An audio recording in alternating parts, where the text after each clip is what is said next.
an Italian margarita. I call it a Pari rita because it has Campari in it. It's basically a traditional margarita with Campari. And it sounds like party Rita. It sounds like you're having a party. Anyway, so we're going to start out, of course. Can't have a margarita without tequila.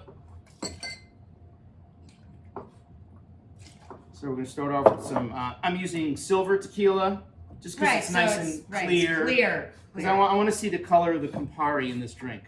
And you also don't want to, well, I guess you could have made one with smoky flavor too, but I like what you're doing. She likes what I'm doing. Then we're going to add, again, you can't have a margarita without lime juice. So adding some lime juice, freshly squeezed, of course. Now I'm going to add a little bit of simple syrup. I don't normally put simple syrup in a margarita. I'll use some other sweetening agent if I need it, like an agave, because that's, agave plant is related to tequila. But this is an Italian chili. It's really supposed to be an Italian margarita, so I think we can go ahead and use simple syrup, which is half sugar, half water. Heat up the water and the sugar until the sugar melts. You got simple syrup. Store it in the fridge in one of these little squeezy bottles. Now here comes the Italian ingredient, some Campari. Look how pretty that looks. It's gorgeous. It's really pretty. Yeah. We're going to shake it.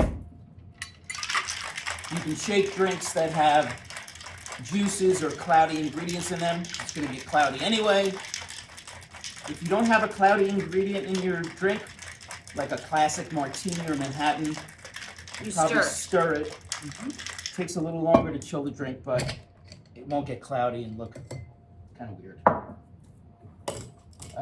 And that's it. That's the drink. Now we're just straining it. So clever. Really clever. Well, you haven't had it yet. Maybe it doesn't taste so clever. It looks delicious. How could it be bad? Yeah, I mean, you like Campari? I do. Yes. Do I like tequila? Margaritas? Yes. Yes. Oh, I want the full one. Thank you. I'm the The cook. biggie. Well, I'm the cook. Gotta make sure the cook is well hydrated. Cheers, everybody. Oh. Is it good? You have to drink water while you have cocktails to be hydrated. Cocktails dehydrate us, so you have to drink water at the same time. It's fantastic, by the way. Most of the time, I don't like test kitchen these cocktails. I just make them live on the air, and this is really It's amazing. Good. Yeah, the Campari is a nice, like, bitter foil to the It really tastes of the just like margarita. that, an Italian margarita. I mean, you get the Campari, and Campari always makes me think the, cocktail hour in Rome. So it tastes Italian, but you also get that it's a margarita. Well done. Thank you.